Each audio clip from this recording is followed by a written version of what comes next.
A day with MLA కార్యక్రమంలో భాగంగా ఈరోజు మనం పామర్రు నియోజకవర్గ ఎమ్మెల్యే గారు వర్ల కుమార రాజా గారితో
ప్రజల పక్షాన మీకు వ్యతిరేకమైన క్వశ్చన్లు మాత్రం అడుగుతాను. తప్పకుండా. ఈ నియోజకవర్గానికి ఒక ప్రత్యేకత కూడా ఉంది. టీడీపీ వ్యవస్థాపక అధ్యక్షులుగా ఈ నియోజకవర్గంలోనే వాళ్ళ ఒక గ్రామం. విశ్వవిఖ్యాత నట సార్వభౌముడు స్వర్గీయ నందమూరి తారక రామారావు గారు నడయాడిన ఆయన జన్మించిన పురిట గడ్డ ఈ పామరు నియోజకవర్గం. కొంత మీ గురించి అడుగుతారు. మీరు ఆస్ట్రేలియాలో చదువుకున్నవారు, మీలాగా సామాన్యులు చదువుకోవాలి అంటే మీరు అన్నారు మీలాగా విదేశీ విద్య. విదేశీ విద్య డాక్టర్ బిఆర్ అంబేద్కర్ గారి పేరు మీద 10 లక్షల చెక్కు జేబులో పెట్టి పంపించింది ముఖ్యమంత్రి చంద్రబాబు. అంటే 1 ఇయర్లోనే మీరు ఏం చేయగలిగారంటే మీరు ఏం చెప్పగలుగుతారు? 3 కోట్ల వ్యయంతో ఇదే పామరులో బాలికల కోసం ఎస్సీ హాస్టల్ శాంక్షన్ తీసుకొచ్చాం. త్వరలో పనులు ప్రారంభించుకోవాలి. బాలురు కోసం మవ్వలో మరొక 3 కోట్లతో శాంక్షన్ 21 హాస్టల్లే శాంక్షన్ అయ్యాయి. ఇది ఇది మీరు నివేదిక అన్నారు కదా, ఇదే అవును, ఎగ్జాక్ట్. యాంటీ డ్రోన్ సిస్టమ్స్ ఇక్కడ పామరు గడ్డ నుంచి వెళ్ళి పాకిస్తాన్ యొక్క డ్రోన్ని సంపద సృష్టించడం తెలుసు అన్నటువంటి గౌరవ ముఖ్యమంత్రి గారు 1,50,000 కోట్లు అప్పు చేశారు. సో దీన్ని మీరు ఏ విధంగా ప్రజలకు సమాధానం చెప్తారు? చాలా ఇంపార్టెంట్ విషయం అండి. ఇది చాలా అధ్యయనం చేయాలి. ఈ విషయంలో మేధోమదనం చేయాలి. మేధావులందరూ కూడా ముందుకు వచ్చి ఆలోచన చేయాలి. సోషల్ మీడియా ప్రజలను అంత ఇంపాక్ట్ చేస్తుందని భావించవచ్చు. మంచి ఒక అడుగు కంచి చేరే లోపు అబద్ధం మొత్తం కొట్ర తిరిగేస్తుంది. ఏ పట్టణ కానీ ఒక మీటింగ్ పెట్టినప్పుడు ఏదో ఒకటి ప్రాణ నష్టం రకరకాలు ఉంటుంది. దాన్ని కూడా మీరు పాయింట్అవుట్ చేసి మరి అలా అనుకుంటే ఏది మీ మీటింగ్లోనే ఎక్కువ మంది చనిపోయారు. మరి కృష్ణ గారు, సో మీడియా కృష్ణ గారు ఇప్పుడు సైకో పరిపాలన పోయింది, సుపరిపాలన వచ్చింది, వాళ్ళేమో వెన్నుపోటు పరిపాలన వచ్చింది. ఈరోజు వాళ్ళు ఇచ్చిన తీర్పును అవమానపరుస్తూ వెన్నుపోటు దినం అని చెప్పి అంటే ప్రజలను అవమానించినట్టు. మీ మనసుకు నొప్పించిన ఘటనలు ఏమైనా ఉన్నాయని భావించవచ్చునా? జాతీయ నేతల జయంతి రోజును కూడా రాజకీయం చేసే ప్రయత్నం చేశారని ఆ రోజు చాలా బాగుంటుంది. రెండోది, ఎమ్మెల్యేకు అన్ని పవర్స్ ఉంటాయా? పవర్స్ అండ్ ఫంక్షన్స్ గురించి ప్రజలకు ఏదైనా చేయవచ్చు. గత పాలకుడు ఎవరైతే ఇక్కడ ఎమ్మెల్యే, ఇప్పుడు మాజీ ఎమ్మెల్యేగా గతంలో ఉన్న వ్యక్తి తను నెత్తికో కిరీటం వెనకో పెద్ద దుప్పటి కట్టుకొని మాక్సిమం ఇంటర్వ్యూ చేసుకుంటారు సార్ అతన్ని. ఎందుకంటే మీరు ఈ ఇంటర్వ్యూలో ఒక 4-5 దఫాలు అన్నారు. ఇంట్రెస్ట్గా ప్రతి దానికి సమాధానం అడగండి. తర్వాత ఏదన్నా మీకు డిఫరెన్స్ గ్యాప్ కనబడితే మళ్ళీ నాతో క్లారిఫికేషన్ తీసుకోండి. లోకల్ సమస్యలు ఎలా హ్యాండిల్ చేస్తున్నారు? ఓలకు దగ్గర అయితే మరి ఓలకు దూరం అవుతారు కదా. మా అధినేత ఫార్ములా వాడతాను. ఫార్ములా అంటే ఏంది? రెడ్ బుక్ అయింది. మరి రెడ్ బుక్ కాదండి, అది మీరు రెడ్ షర్ట్ వేసారని రెడ్ బుక్ అంటున్నారా? చట్టపరంగా శిక్షించడం అనేది పగ తీర్చుకోవటం అని రెడ్ షర్ట్ వేసుకున్న మీరు అనుకుంటే నేనేం చేయలేదు. కాంట్రాక్టర్ పై టీడీపీ నేత వర్ల రామయ్య కుమారుడి వీరంగం. అది అక్కుపక్ష పేపరా? ఏ పేపర్ అండి అది? ఫైళ్ళు దహనం చేశారంటున్నారు. అసలు ఏంది ఆ ఫైల్? ఏంది? ఎక్కడిది? ఇదంతా వారానికి 1 రోజు ఇక్కడ ఉంటాడు, మిగిలిన 6 రోజులు అక్కడ ఉంటాడు. తెలంగాణలో ల్యాండ్ మాఫియా చేస్తున్నారు. చివరిగా 6 గ్యారెంటీల సంగతి ఏంటి సార్? అసలు ఇది ఎప్పుడెప్పుడు అమలు అవుతాయి? ఆ 6 కొట్టడం చూశారు, ఆనందంగా చప్పట్లు కొట్టారు, దాని ఫలాలు అందుకున్నారు. కానీ ఆ కొట్టిన వాళ్ళు కనపడకుండా ఈ విపక్ష నేత ఎవరైతే మాజీ ముఖ్యమంత్రి ఉన్నాడో. హాయ్ హలో, నేను మీ కృష్ణ. డే విత్ ఎమ్మెల్యే కార్యక్రమంలో భాగంగా ఈరోజు మనం పామర్రు నియోజకవర్గ ఎమ్మెల్యే గారు వర్ల కుమార రాజా గారితో మనం ఉన్నాం. సార్ నమస్కారం. నమస్కారం కృష్ణ గారు. నమస్కారం. బాగున్నారా? బాగున్నాను, థ్యాంక్ యూ. మీరు ఎలా ఉన్నారు? నేను బాగుంటాను ఎప్పటికీ. Very good, very good. Thank you. అలాగే ఉండాలి సార్. ఈ ఇంటర్వ్యూ అయిపోయేంత వరకు ప్రజల పక్షాన మీకు వ్యతిరేకమైన క్వశ్చన్లు మాత్రం అడుగుతాను. తప్పకుండా. సో నేను ఏ పార్టీకి చెందినవాడిని కాదు. ప్రజల పక్షాన వ్యతిరేకమైన ఏ ప్రశ్నకైనా యా సానుకూలంగా ప్రజల హితం కోసం, Yeah. ప్రజా సంక్షేమం క్షేమం కోసం ఖచ్చితంగా సమాధానం చెప్తాను. ఒక 4 అంశాల వారీగా నేను తీసుకొస్తాను. విమర్శల్లో నేను చివరికి అడుగుతాను. సరే, అది పార్టీ పరంగా అంతే. సార్ ఎలా ఉంది మొదటిసారి ఎమ్మెల్యేగా? పెద్ద బాధ్యత పామర నియోజకవర్గ ప్రజలు నాపై పెట్టారు. మ్, ఈరోజు ప్రతిపక్షంలో ఉన్న 3 సంవత్సరాలు హర్నిస్సులు పడ్డ కష్టానికి గుర్తించి మ్, ఈ కుమార్ రాజాకి అధికారం ఇస్తే, మ్, పామర నియోజకవర్గ ప్రజా సేవకుడిగా ఉండే అవకాశాన్ని ఇస్తే మ్, ఖచ్చితంగా పనిచేస్తాడనే నమ్మకం, విశ్వాసం వాళ్ళకు ఉంది. మ్. ఆ విశ్వాసం నేను చూరగొన్నా. ఆ రకంగా నన్ను ఆశీర్వదించారు. ఇది ఒక పెద్ద మహత్తరమైన బాధ్యతగా నేను అనుకుంటున్నాను. సో ఈ నియోజకవర్గానికి ఒక ప్రత్యేకత కూడా ఉంది. ఇది గౌరవ ఎన్టీ రామారావు అంటే టీడీపీ వ్యవస్థాపక అధ్యక్షులుగా ఈ నియోజకవర్గంలోనే వాళ్ళదొక గ్రామం. సో అట్లా ఇంకో కొంత ఏమన్నా బూస్ట్ ఉంటుందని భావించవచ్చా? భావించటం కాదండి, నా పూర్వజన్మ సుకృతం, ఆ. నా తల్లిదండ్రులు చేసుకున్న పుణ్యం. మ్, విశ్వవిఖ్యాత నట సార్వభౌముడు మ్, స్వర్గీయ నందమూరి తారక రామారావు గారు నడయాడిన, ఆయన జన్మించిన పురిట గడ్డ ఈ పామర నియోజకవర్గం యా, లో ఉన్న నిమ్మకూరు గ్రామం ఏదైతే ఉందో ఆ గ్రామంలో ఎన్టీఆర్ గారు జన్మించారు. పామర నియోజకవర్గంలో ఆ గ్రామం.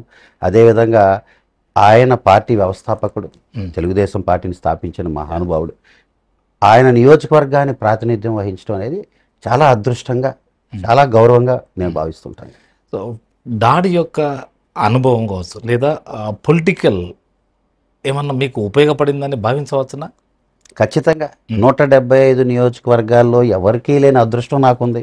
మ్, పార్టీ వ్యవస్థాపకుడు స్వర్గీయ ఎన్టీ రామారావు గారి జన్మస్థలాన్ని బాధ్యత తీసుకొని ఈరోజు ఏదైతే నమ్మకూరు, అదేవిధంగా కొమరవాళ్ళు, మ్, ఎన్టీ రామారావు గారి యొక్క అత్తగారి ఊరు కూడా ఇక్కడే, అంటే భువనేశ్వరం గారు, అదేవిధంగా Okay. వీరందరూ కూడా ఇక్కడికి వచ్చి వెళ్తుంటారు. ఎంత కూడా మరి దీని హోస్ట్గా మరి అందరిని కూడా రిసెప్షన్ అంతా చూసుకుంటూ హాస్పిటాలిటీ. మీ ఫాదర్ది కూడా మీకు ఏమన్నా అంటుపట్టిందని భావించవచ్చునా?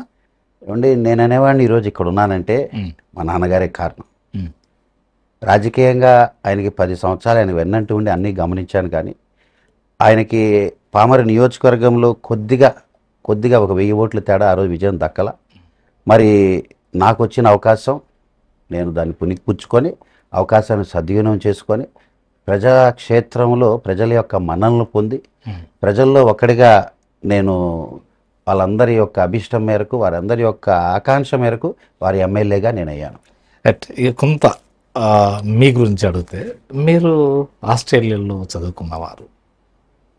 మీలాగా, మళ్ళీ చెప్తున్నాను, మీలాగా సామాన్యులు చదువుకోవాలి అంటే అంటే వాళ్ళకి ఎలాంటి సూచన ఇస్తారు? అసలు సామాన్యులు చదువుకునే శక్తి ఎప్పుడు వచ్చే అవకాశం ఉందని భావించవచ్చు? మంచి ప్రశ్న వేశారు. ఈరోజు ఈ కూటమి ప్రభుత్వం గతంలో 2014-19 కానీ ఇప్పుడు కానీ సామాన్యుడికి విద్యని అందుబాటులోకి తీసుకురావాలి. మీరు అన్నారు మీలాగా విదేశీ విద్య అని. విదేశీ విద్య డాక్టర్ బిఆర్ అంబేద్కర్ గారి పేరు మీద 10 లక్షల చెక్కు జేబులో పెట్టి పంపించింది ముఖ్యమంత్రి చంద్రబాబు గారు. ఈరోజు ఇదే పామర్లో 10 మంది పేర్లు నేను చెప్పగలను. 10 మంది పేర్లు విదేశాల్లో వెళ్ళి బ్రహ్మాండంగా రాణించి అక్కడి నుంచి వాళ్ళ తల్లిదండ్రులకి డబ్బులు పంపించి బ్రహ్మాండంగా ఇల్లు కట్టుకొని వాళ్ళు విదేశాల నుంచి వచ్చి ఒక గెట్ టుగెదర్ పార్టీలో నన్ను ఆహ్వానించి వాళ్ళు చెప్పిన మాట ఏంటంటే, చంద్రబాబు గారి విదేశీ విద్య, అంబేద్కర్ గారి విదేశీ విద్య పేరుతో నాకు 15 లక్షలు వచ్చాయి. నేను ముందుగా విదేశాలు వెళ్ళి తర్వాత నేను అప్లై చేసుకుంటే నా లోన్ డబ్బులు క్లియర్ చేయడానికి నాకు తెలుగుదేశం ప్రభుత్వం సహకరించింది. ఆ రకంగా విదేశీ విద్య అందని ద్రాక్ష కాదండి. గత పాలకులు కొన్ని తప్పిదాలు చేశారు. విదేశీ విద్యను మొత్తం అటకెక్కించి పేర్లు మార్చుకొని దాన్ని అందని ద్రాక్ష చేసి ఇబ్బంది పెట్టారు తప్ప ఇప్పుడు విదేశాలకు వెళ్ళటం అనేది పెద్ద విషయం కాదు. తర్వాత రాబోయే రోజుల్లో ఇప్పుడు కళలకు రెక్కలు అనే పథకం కూడా తీసుకొస్తున్నాం. ఆడపిల్లల కోసం ప్రత్యేకంగా వారి చదువు విషయమే వారి యొక్క కళ కంటే ఆ కళను సార్థకం చేయడానికే కళల రెక్కలు అనే పథకాన్ని కూడా లోకేష్ బాబు గారి యొక్క మానస్ఫూర్తికి దాన్ని తీసుకురాబోతాం. మీరు ఈ నియోజకవర్గానికి వద్దాం. ఇప్పుడు ఈ నియోజకవర్గానికి కేవలము ఒక 4-5 అంశాల పట్లనే మీపైన ఎక్కువ ఫోకస్ చేస్తాము. ఈరోజు మేము కూడా మీతో ఉన్నాం కాబట్టి విద్య, వైద్యం, మీ నియోజకవర్గ అభివృద్ధి మీరు వచ్చే నాటికి ఎలా ఉంది, ఇప్పుడు ఎలా మీరు ప్లాన్ వేసుకుంటారు, ఈ అంశాలపైన అడుగుదాం సార్. మీరు ఎమ్మెల్యేగా అయ్యే నాటికి ఈ నియోజకవర్గం ఎలా ఉంది? ఈ 1 ఇయర్లోనే మీరు ఏం చేయగలిగారంటే మీరు ఏం చెప్పగలుగుతారు? ఓకే, 12 నెలల పరిపాలనలో పామర నియోజకవర్గ ప్రగతి నివేదిక ప్రజల ముందు పెడుతున్నా. ఆల్రెడీ దాన్ని అఫీషియల్గా లాంచ్ చేశాను. ఈరోజు సుపరిపాలన తొలిగడుగు కార్యక్రమంలో రాష్ట్రంలో ఉన్న హామీలు, సంక్షేమ అభివృద్ధి కార్యక్రమాల గురించి ప్రజలకి వివరణ చేస్తూనే నియోజకవర్గ ప్రజల కోసం నేను ఒక నివేదిక, నా ప్రోగ్రెస్ రిపోర్ట్, ఎమ్మెల్యేగా నా పనితీరు ఎలా ఉంది అనేది ఒక రిపోర్ట్ రూపంలో ఇచ్చా. గత 5 సంవత్సరాలు హాస్టల్ పిల్లలకి, దళిత హాస్టల్ పిల్లలకి, బాలికలకండి టాయిలెట్స్కి తలుపులు లేవు సార్. ఓకే, ఎంత దుర్భరమైన పరిస్థితి. నేను ఎమ్మెల్యే అయిన 15 రోజులకి వార్డెన్ నా దగ్గరకు వచ్చి ఆ పిల్లల్ని తీసుకొచ్చి చూపిస్తే చాలా బాధపడ్డాం. 6 నెలల్లోనే అర్జీలు ముఖ్యమంత్రి గారికి, మంత్రి గారికి తీసుకెళ్ళిస్తే ఈరోజు 3 కోట్ల వ్యయంతో ఇదే పామరులో బాలికల కోసం ఎస్సీ హాస్టల్కి శాంక్షన్ తీసుకొచ్చాం. త్వరలో పనులు ప్రారంభించబోతున్నాం. బాలురు కోసం మొబలో మరొక 3 కోట్లతో శాంక్షన్, 21 హాస్టల్లే శాంక్షన్ అయ్యాయి. 175 నియోజకవర్గాలు గాను 2 పామర్కి తీసుకొచ్చాం. ఇది నేను చాలా సంతృప్తి. బాలికల కోసం పామర నియోజకవర్గంలో నేను చేసిన కృషి ద్వారా అయిందని తెలియజేస్తుంది. ఇంకా చాలా ఉన్నాయి, మీరు చెప్పమంటే. లేదు, ఇది మీరు నివేదిక అన్నారు కదా, సో ఇదే కదా? అవును, ఎగ్జాక్ట్లీ నా ప్రోగ్రెస్ రిపోర్ట్. అంటే ఈ కింద అయితే ఉంది సార్.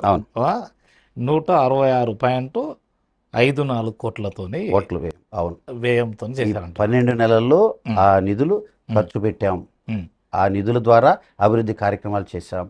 దాంట్లో 492 సీసీ రోడ్లు కానీ, గుంతలు పూడ్చడం కానీ, డ్రైన్స్ వర్క్ చేయటం కానీ, అదేవిధంగా ఇందాక నేను చెప్పినట్టుగా 3 కోట్లు దళిత హాస్టల్ తీసుకురావటం కానీ, ఏదైతే హాస్పిటల్ పిహెచ్సి నుంచి సిహెచ్సి చేశామంటున్నారు కానీ పనులు ప్రారంభించలేం. మేము వచ్చిన తర్వాత ఆ నిధులు తీసుకొచ్చాం, పనులు ప్రారంభించామని కూడా తెలియజేస్తున్నాం. 6 కోట్ల నిధులు కమ్యూనిటీ హెల్త్ సెంటర్ హాస్పిటల్ కోసం, బస్ స్టాండ్ ఆధునీకరణ చేశాం. అదేవిధంగా వీటన్నిటితో పాటు ఎంఎస్ఎంఈ పార్క్ 10,50,00,000తో ఎంఎస్ఎంఈ పార్క్ని ఇక్కడే అయినంపూడి గ్రామంలోకి తీసుకురావడం జరిగింది. తద్వారా వ్యాపారం చేసుకున్న వాళ్ళు, ఎంటర్ప్రినర్స్గా అవుదాం అనుకున్న అందరికీ కూడా ప్లగ్ అండ్ ప్లే ద్వారా కూడా వ్యాపారం చేసుకోవచ్చు. వీటన్నిటితో పాటు ప్రైవేట్ రంగం కూడా ఏదైతే ఆక్వా ఎక్స్పోర్ట్స్ని ఇక్కడి నుంచి చేయడానికి శామ్ ఆక్వా, జిఎస్ఆర్ ఆక్వా, అదేవిధంగా పామ్ ఆయిల్ కల్టివేషన్, ఈ రకంగా ఒక రీసెర్చ్ సెంటర్ కూడా, క్యాన్సర్ రీసెర్చ్ సెంటర్ కూడా ప్రైవేట్ పెట్టుబడులు ఇవన్నీ ఆకర్షిస్తూ ఉద్యోగ అవకాశాలను కల్పిస్తూ భారత్ ఎలక్ట్రానిక్స్ లిమిటెడ్ బెల్ కంపెనీని కూడా గతంలో మా నాన్నగారు ఉన్నప్పుడు అప్పుడున్న నాయకులు, రైతులు అందరితో కలిసి 9 నెలల కృషి. ఉదయం బస్ ఎక్కి పామరు నుంచి హైదరాబాద్, మళ్ళీ నైట్కి రావటం, మళ్ళీ వెళ్ళటం, 9 నెలల కృషితో ఉత్తరప్రదేశ్ తరలిపోతున్న భారత్ ఎలక్ట్రానిక్స్ లిమిటెడ్ని ఇక్కడే ఉండి నిమ్మకూరు పక్కనే గ్రామంలో 50 ఎకరాలతో ఈరోజు ఒక బ్రహ్మాండంగా ఒక పెద్ద ఫ్యాక్టరీని సెట్ చేసుకున్నారు భారత్ ఎలక్ట్రానిక్స్ లిమిటెడ్. ఆపరేషన్ సింధూర్కి యాంటీ డ్రోన్ సిస్టమ్స్ ఇక్కడ పామరు గడ్డ నుంచి వెళ్ళి పాకిస్తాన్ యొక్క డ్రోన్ని సిస్టమ్స్ మొత్తం కూడా నాశనం చేసింది ఇక్కడ ఉన్న యాంటీ డ్రోన్ సిస్టమ్ ద్వారానే. ఇక్కడి నుంచి పరికరాలు అక్కడికి వెళ్ళాయి. ఇది ఉత్పత్తి అయినటువంటిది. ఇది విజన్ అంటే. అర్ధరాత్రి పూట మిలిటరీ వాళ్ళు ఇక్కడికి రావటం, పక్కనే ఉన్న నిడుమూల గ్రామాల దగ్గరికి వెళ్ళి టెస్ట్ చేసుకున్నారు. లేజర్ ద్వారా సిస్టమ్ ఎలా వర్క్ చేస్తుందో బ్రహ్మాండంగా ఉన్నాయని తీసుకెళ్ళి పాకిస్తాన్ డ్రోన్స్ని పేల్చిన ఘనత ఈ బెల్ కంపెనీది, మన పామర్ నియోజకవర్గంది. చాలా గర్వపడుతున్నాం. ఇది చెప్పుకోవడానికి ఒళ్ళు పులకరిస్తుంది. 600-700 మంది బిడ్డలకు ఉద్యోగాలు వచ్చాయి. రాబోయే రోజులు ఇంకా ఉద్యోగ అవకాశాలు వస్తాయి. వాళ్ళు ఆక్సిలరీ యూనిట్స్ కూడా ప్లాన్ చేసుకుంటున్నారు. అదేవిధంగా ఇండస్ట్రియల్ హబ్గా ప్లాన్ చేయాలి, ఉద్యోగ అవకాశాలు కల్పించాలి. 12 నెలల్లో ఏమేం చేశామో, ఎస్సీ, బీసీ, ఓసీ, మైనారిటీ, అదేవిధంగా వైశ్యాస్, బ్రాహ్మణులకు కూడా లోన్లు ఇవ్వడానికి కూడా 12 కోట్లు కూడా నిధులు సమకూర్చాం. మొదటి సంవత్సరంలోనే వాళ్ళకి లోన్ల శాంక్షన్ కూడా చేశాం. ఈ రకంగా చెప్పుకుంటూ పోతే ఆ ప్రోగ్రెస్ రిపోర్ట్లో మీరు అన్న 166.43 crores బ్రహ్మాండంగా పనులు చేసాం తెలియజేస్తాం. అంటే ఇది కేవలము అంటే ఒక్క నియోజకవర్గంలో దాదాపు కొన్ని అంటే 1000 కోట్లతోని, 2000 కోట్లతోని, 3000 కోట్లతోని అడుగేస్తారు కదా. మీరు ఇది మరి తక్కువ బడ్జెట్ అని ఏమైనా భావిస్తున్నారా, లేదంటే ఇక్కడ ఎలా అని మనము కొంత సమగ్రంగా ఆలోచించాలి? దానికి కూడా నేను చెప్పగలను. చెప్పండి. ఇప్పుడు పక్కనే గుడివాడ ఉంది, ఆర్ఓబి బ్రిడ్జ్ కడుతున్నారు, 600 కోట్లు. ఓ, అంటే అది ఓన్లీ బ్రిడ్జికి కేటాయించారు కాబట్టి. ఓకే. అదే విధంగా మీరు అన్నట్టు ఆ మున్సిపాలిటీ లొకేషన్లో పెద్ద ఒకవేళ సిటీ అయి ఉండొచ్చు, లేదా కాన్స్టిట్యున్సీ టౌన్ అయి ఉండొచ్చు. విశాఖపట్నం ఏరియాలో అన్నిటికీ ఎక్కువ ఉంటాయి. ఇక్కడ రూరల్ ఏరియాలో పామర్ నియోజకవర్గంలో గత పాలకులు మొత్తం అన్ని విధాలుగా నిర్వీర్యం చేసేసిన నియోజకవర్గం. నేను గత పాలకులు అంటున్నారు కదా, ఇది చివరిలో మీకు నేను అడుగుతాను ఇది, ఎందుకంటే విమర్శ అప్పుడు నేను దాన్ని అడుగుతాను. తప్పకుండా you are free to ask anything. Okay. ప్రజాస్వామ్యంలో ప్రజాస్వామ్యబద్ధంగా అడగండి, నేను సమాధానం చెప్పడానికి ప్రయత్నం చేస్తాను. Okay, thank you. So sir, ఇప్పుడు ఏ ప్రభుత్వం వచ్చినా కానీ నేను జనరల్ క్వశ్చన్ అడుగుతాను ఇక్కడ మీకు. ఇది జనరల్ క్వశ్చన్, ఇది ఏ పార్టీకి అనుకూలం కాదు. ఏ ప్రభుత్వం అయినా కానీ, ఏ పార్టీ అయినా కానీ, పేదరిక నిర్మూలన దాదాపు 78 to 80 years అవుతుంది ఈ పదాన్ని వినబట్టి, పేదలు వినబట్టి 3 తరాలు మారినాయి. అయినా ఇంకా పేదరిక నిర్మూలనే అని పార్టీలు కావచ్చు, వచ్చిన ప్రభుత్వాలు కావచ్చు అనడం వల్ల ఇది హాస్యాస్పదంగా మనం అనుకోవచ్చునా, అనుకోరాదా? పేదరిక నిర్మూలన, పేదవాడికి కూడు గుడ్డ నీడ, అదొక పవిత్ర ఆశయం. సమాజమే దేవుళ్ళు, సమాజమే దేవాలయం, ప్రజలే మా దేవుళ్ళు అనేది మా నినాదం. అయితే మేము చెప్పేది ఒకటే, ఈరోజు మాట అనుకోవటం వేరు, దాన్ని ఆచరణ పెట్టడం వేరు. ఖచ్చితంగా ఈరోజు ఆచరణలు చేయటానికే ముందుకొచ్చాం.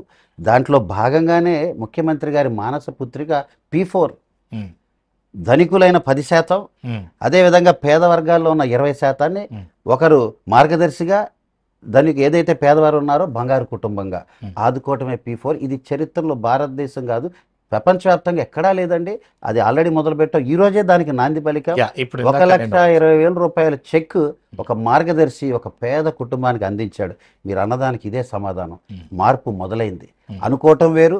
ఈరోజు మీరు అన్నట్టుగా స్వతంత్రం వచ్చి సంవత్సరాలు అయింది, ఎవరు పట్టించుకోవట్లా. రాజకీయ నాయకులు వస్తున్నారు, పోతున్నారు, కొంతకాలం ఉంటున్నారు, కొత్త వాళ్ళు వస్తున్నారు. ఏది మార్పు అంటే మార్పుకు నాంది కూటమి ప్రభుత్వం అని తెలియజేస్తాను. ఇంకొకటి, ఈరోజు అధికారం వచ్చిన కొద్ది నెలల్లోనే ప్రజల వద్దకి సుపరిపాలన తొలి అడుగు మొదలు పెట్టాం. నాయకులు వస్తున్నారు, జెండాలు పట్టుకొస్తున్నారంటే మళ్ళీ ఎన్నికలా అని అడుగుతారు అందరు ప్రజలు. మళ్ళీ 5 సంవత్సరాలకు వచ్చారంటే ఎన్నికల సమయం వచ్చిందా అని చూసుకుంటారు. నేను ప్రజలకు ఒకటే చెప్తున్నా, ఇప్పుడప్పుడే ఎన్నికలు లేవు, మీరు ఎలా ఉన్నారు, ఈ రోజు వరకు ఈ 12 నెలల్లో ప్రగతి ఏం చేశాం, అదే ఏం చేయబోతున్నాం, మీ కష్టాలు నష్టాలు తెలుసుకొని పరిష్కరించడానికి మీ సేవకుడిగా మీ మధ్యకు వచ్చామని ప్రజలకి చెప్పడానికి తొలి అడుగు వేసాం సుపరిపాలనలో అని తెలియజేస్తున్నాం. ఇప్పుడు తొలి అడుగు ఆల్రెడీ గతంలో కూడా, ఇప్పుడు ఇది 16వ సంవత్సరం అనుకుంటాను, గతంలో అంటే ఇది దాదాపు 15వ సంవత్సరం ఇప్పుడు, అంటే పార్టీ పరిపాలనలో ఇన్ని రోజుల నుండి లేనిది ఇప్పుడే తొలి అడుగు అంటే మనం ఎలా భావించవచ్చు సార్ దీన్ని? పర్ఫెక్ట్ బ్రహ్మాండమైన క్వశ్చన్ అడిగారండి, మంచి క్వశ్చన్ అడిగారు. అంటే ఇప్పుడు ఈ ఏదైతే 2024లో అధికారంలోకి వచ్చిన తర్వాత మొదటి సంవత్సరం తొలి అడుగు అనేది ఒక ఆలోచన. Okay, number 1. మరి గతంలో కూడా మీరు ఉన్నారుగా, అప్పుడు వేసిన అడుగులు అంటే 2014 నుంచి 19 వరకు 5 అడుగులు వేసాం. 6వ అడుగు వేయనీయకుండా ఒక్క అవకాశం అని వెన్ను విరిగేలాగా వైకాపా పాలకులు, దుర్మార్గ పాలకులు రాష్ట్రాన్ని అడ్డగోలుగా నాశనం చేసేసిన సంగతి అందరికీ తెలుసు. ఇంకా 5 అడుగులు ఏవయ్యాయి? 5 అడుగులు మొత్తాన్ని కూడా రాష్ట్రం అమరావతి మొదలుపెట్టి పోలవరాన్ని అటకెక్కించి రాష్ట్ర బిడ్డల భవిష్యత్తు, ప్రజాస్వామ్యం, శాంతి భద్రతలు, స్వేచ్ఛ లేకుండా పెట్టుబడిదారుల్ని పరారయ్యే విధంగా చేసి అసలు ఈ నిరంకుశ నియంత పాలన చేసిన దుర్మార్గుల పాలన నుంచి సుపరిపాలన దిశగా తొలి అడుగు. సో మీకు ఇది మీ పార్టీ నిర్ణయం మాత్రమే ఇది, పార్టీ అంటే ప్రజల నుంచి మాత్రం కాదు ఇది. సో మీకు మీరు నిర్ణయించుకున్నదని భావించవచ్చు కదా ఇది. ఎలా భావిస్తారు? ఆ. మేమనేది సుపరిపాలన తొలి అడుగు సంవత్సరము. ఓకే, గత 5 సంవత్సరాల దుర్మార్గ పాలన ప్రజలు ఇచ్చిన తీర్పే మీకు ఉదాహరణగా ప్రోగ్రెస్ రిపోర్ట్ ఏదైతే జూన్ ఏ 4న పరిపాలన అయినా కానీ, అంటే ఇప్పుడు సపోజ్ సరే పార్టీ పరంగా అంటే వాళ్ళు మిమ్మల్ని అనవచ్చు, మీరు వాళ్ళని అనవచ్చు, ప్రజలకి ఏమి ఏమి ఇవ్వబోతున్నాం అసలు మనం? కృష్ణ గారు ఆ. ఒక మాట, ఆ. సరిగ్గా 12 నెలల క్రితం ఎన్నికలు జరిగాయి. ఓకే ప్రజాస్వామ్యంలో ప్రజా తీర్పు వెలువడింది. ఓకే కని విని ఎరగని 94% స్ట్రైక్ రేట్ ఇచ్చారు. ఓకే దానికి సంవత్సరం అయింది. ఓకే ప్రోగ్రెస్ రిపోర్ట్ లాగా ఇలా ముందుకు తీసుకొచ్చి సూపర్ 6లు బ్రహ్మాండంగా, first ball 6, second ball 6, third ball 6, fourth ball 6, 4 6లు కొట్టేశారు. నేను అదే సూపర్ సిక్స్ కాడికి వస్తాను. మీరు ఇందాక మాట్లాడేటప్పుడు ఏదో అన్నారు, కామెంట్ చేశారు, అది భలే ఉంది. సరే మీరన్న సూపర్ సిక్స్ అనుకుందాం. ఈ సూపర్ సిక్స్ వల్ల పేదరిక నిర్మూలన అవుతుందా? ఈ ఉచితాల వైపు పోతే ఇంకెంతకాలము ఏ పార్టీ అయినా కానీ మేము ఇంకా ఇస్తాము ఇంకా ఇస్తాము ఇంకా పైపెచ్చు అనుకుంటా పోతుంటే ఎక్కడ తీసొమ్ము ఎక్కడి నుంచి వస్తున్నారు? మేము పరిపాలన దాంతోపాటు మేము ఏది ఉద్యోగాలు సృష్టించడం తెలుసు, సంపద సృష్టించడం తెలుసు అన్నటువంటి గౌరవ ముఖ్యమంత్రి గారు 1,50,000 కోట్లు అప్పు చేశారు. సో దీన్ని మీరు ఏ విధంగా ప్రజలకు సమాధానం చెప్తారు? చాలా ఇంపార్టెంట్ విషయం అండి ఇది. చాలా అధ్యయనం చేయాలి ఈ విషయంలో. మేధోమథనం చేయాలి. మేధావులందరూ కూడా ముందుకు వచ్చి ఆలోచన చేయాలి. మీరు అడిగిన ప్రశ్నకి ఈరోజు ప్రజలు వాళ్ళ ఆకాంక్షలు, వాళ్ళ ఆలోచనలు, వారి ఆశలు చాలా ఎక్కువ ఉంటాయి. పాపం వాళ్ళకి ఎలా అంటే, ఈరోజు గతంలో పాలకులు కొన్ని పథకాలు ఇచ్చారు, కొంతవరకు ఇవ్వగలిగారు. ఇప్పుడు ఒక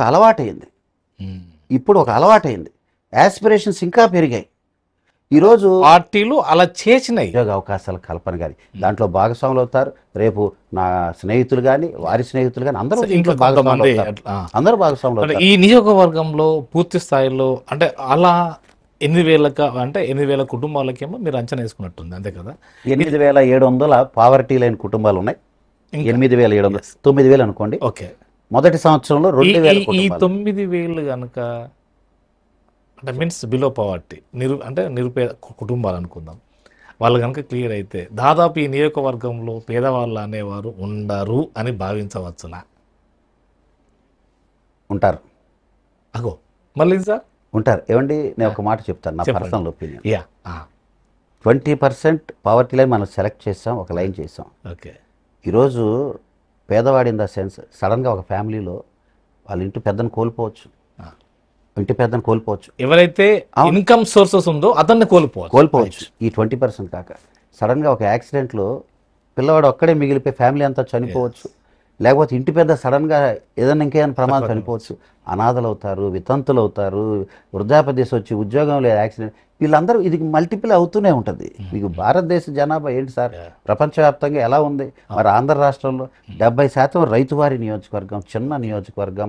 రైతువారీగా ఈరోజు రెక్కాడితే డొక్కాడని పరిస్థితుల్లో మరి రైతువారీగా ఒక స్థాయిలో అందరూ ఇప్పుడిప్పుడే ధాన్యం డబ్బులు అందుకోవటం కానీ, అదేవిధంగా సాగుకాలం మురుకాలం సకాలంలో ఒక నీటి సంఘాలు వేసి బాగా చేస్తున్న ప్రభుత్వాన్ని అందరూ సంతృప్తి చెందుతున్న తరుణంలో ఈ P4 అమలు చేయటం వలన ఖచ్చితంగా ఉపయోగం ఉంది. ఈ యొక్క P4 ఏంటి కొద్దిగా ప్రజలకు తెలియాల్సిన అవసరం ఉంది. అసలు ఏంటి దానికి ఒక గైడ్ లైన్స్ ఏమైనా ఉన్నాయా? ఎలా మీరు దీన్ని ముందుకు తీసుకెళ్తారు? P4 అనేది public private people partnership. P4 private people partnership అంటే గవర్నమెంట్ అదేవిధంగా పబ్లిక్ని ప్రైవేట్ రంగం అందరినీ అనుసంధానం చేస్తూ పార్ట్నర్షిప్ చేయటమే P4. ఓకే, P4 నా నియోజకవర్గ P4 కూడా ఉందండి. పల్లెబాట, పల్లె నిద్ర, అదే ప్రగతి పదం, ఇది నా P4. అంటే ఈరోజు రాష్ట్రంలో P4 చంద్రబాబు గారు ఇచ్చిన P4లో భాగంగా P4లో బాగా ధనికులైన వారిని 10% టాప్ నియోజకవర్గంలో టాప్ ఉన్న 10% మంది ఐడెంటిఫై చేస్తారు. దే ఆర్ కాల్డ్ మార్గదర్శకులు. అదేవిధంగా డౌన్ ట్రాడన్లో ఉన్న 20% ఐడెంటిఫై చేస్తాం. వారిని బంగారు కుటుంబంగా చేసే ప్రయత్నమే, వాళ్ళకి మెంటర్షిప్, గార్డియన్షిప్, వాళ్ళకి టోటల్ మానిటరింగ్ అంతా కూడా వాళ్ళ ఫ్యామిలీ స్థితిగతులు, వాళ్ళ ఆలోచన విధానాలు, వాళ్ళు రైట్ ట్రాక్లో గైడ్ చేస్తూ వాళ్ళని ఉన్నత స్థానానికి తీసుకొచ్చే ప్రయత్నమే ఈ P4 పాలసీ. సో ఇది మ్యాక్సిమం సాధ్యమై అవడానికి స్కోప్ ఎక్కువ ఉందని మీరు భావిస్తున్నారా? మనసుంటే ఖచ్చితంగా అవుతుంది. సో మేము కూడా ఒకటి దానికి కోట్ చేయవచ్చునా? చేయండి. ఆత్మగౌరవం. ఎస్, తప్పకుండా. గుడ్. మేము కూడా కోట్ చేస్తున్నా. అంటే ఏంటిది, మీరు అన్నది ఫ్రీబీ అన్నారు కదా, ప్రభుత్వం దగ్గర నుంచి వెళ్ళి ఏది వచ్చినా అది అడుక్కున్నట్టే. నాట్ ఓన్లీ ఇక్కడ ఎవరైనా అది ప్రజలు అంటే ఏదది ఆర్థికంగా ఉన్నవారికి చెప్తున్నాను, ఇక్కడ లేనివారు విషయం వేరు, ఆర్థికంగా ఉన్నవారు అంటే నేను ఏది లెట్ మీ కంప్లీట్. ప్రజలు ఎవరైతే అంటే బాగా ఉన్నవారిని మీరు ఒక 10% రికగ్నైజ్ చేస్తున్నారో, ద సేమ్ టైం వాళ్ళ తర్వాత మిడిల్ క్లాస్ ఉంటారు కదా, వాళ్ళు కూడా ఆర్థిక సంపాదన ఉంటుంది కదా, ఆర్థిక సంపాదన ఉన్నవారు ఇది కనుక బంద్ చేయగలిగితే, మీరు అన్నారు కదా, ఒక ₹1,00,000 కనుక నువ్వు కష్టపడి పట్టుకొస్తే అది ఆత్మగౌరవమే ఉంటుంది. సో అది కూడా కాస్త వారికి వాళ్ళు రిటర్న్ ఇవ్వగలిగితే ఈ ఆర్థిక భారము తగ్గే అవకాశాలు ఉంటుందని మేము కూడా కోట్ చేయవచ్చునా? ఇప్పుడు ఇందాక మీరు అన్నారు ఒక మాట, ఇలా చేయబెట్టి అది అడుక్కున్నట్టే అని. నేనేమంటానంటే అది కొద్దిగా స్ట్రాంగ్ గా ఉంది. సున్నితంగా లేదు, ఎందుకంటే కొద్దిగా కూడా కొద్దిగా దెబ్బతీసినట్టుగా కూడా ఉంది. ఎందుకంటే ఈరోజు ప్రభుత్వాలు ఉన్నది ప్రజలకు ఏం కావాలో చేయడానికి, ప్రజలు ఎన్నుకున్నదే ప్రభుత్వం. ప్రజలకు ఏం చేయాలి, ఆర్థిక వ్యవస్థను చూసుకుంటూ వారికి ఏం చేయాలనేది కూడుగుడ్డ నీడ ఉపాధి ఇవ్వాలి. At the same time financial గా ఇబ్బందులు ఉన్న ఫ్యామిలీస్ ని, బాగా ఆర్థికంగా బాగా వెనకబడిపోయిన వారిని పైకి తీసుకురావాలని డాక్టర్ బిఆర్ అంబేద్కర్ గారు రిజర్వేషన్స్ పెట్టారు సార్. ఈరోజు ఆ రిజర్వేషన్స్ ఒక హక్కు, దళితుల హక్కు. అదే విధంగా ఈరోజు ఇంకెంతకాలం తీసుకుంటారు ఏమండి, అంబేద్కర్ గారి ఆలోచన ఆయన సర్టెన్ టైం ఫ్రేమ్ అనుకున్నారు. కానీ ఈరోజు పరిస్థితులు ఎలా ఉన్నాయంటే, ఇక్కడున్న వారిని వీరిని తగ్గించకపోయినా పర్వాలేదు, ఇక్కడున్న వారిని ఇక్కడ తీసుకురావాలి. అవును, అంటే సోషియో ఎకనామిక్ రేషియోను ఈక్వల్ చేయాలి. అవును, అది సాధ్యం కాలేదు. అవును. సో మీరు ఇప్పుడు ఒక మాట కోట్ చేశారు కాబట్టి అదే అగ్రవర్ణాలు ఇంకెంతకాలము ఈ యొక్క ఎస్సీలు కానీ బీసీలు కానీ ఇంకెంతకాలము ఈ యొక్క రిజర్వేషన్ అందుకుంటారు అని కూడా విమర్శ కూడా ఉన్నది. మరి ఇది కూడా సమానం చెప్పండి. ఇప్పుడు 100 మంది, అట్లా ఎందుకు మీకు ఒక ఉదాహరణ చెప్తా. ఒక 100 మంది ఒక చోట ఉన్నప్పుడు 100 మంది ఏకాభిప్రాయం రావటం కుదరదు. సో అదేవిధంగా మరి దాంట్లో బాగా వెనకబడిపోయేవాడిని ముందుకు తీసుకొని చేసే ప్రయత్నం చేయటం చాలా మంచి ప్రయత్నం. దాన్ని 100 మందికి సంతృప్తి అంటే 100 మంది చేతులే. అదేవిధంగా ఈరోజు రాష్ట్ర పరిస్థితులు కూడా ఇప్పుడున్న పరిస్థితుల్లో అందరినీ సంతృప్తిపరచడం కష్టం.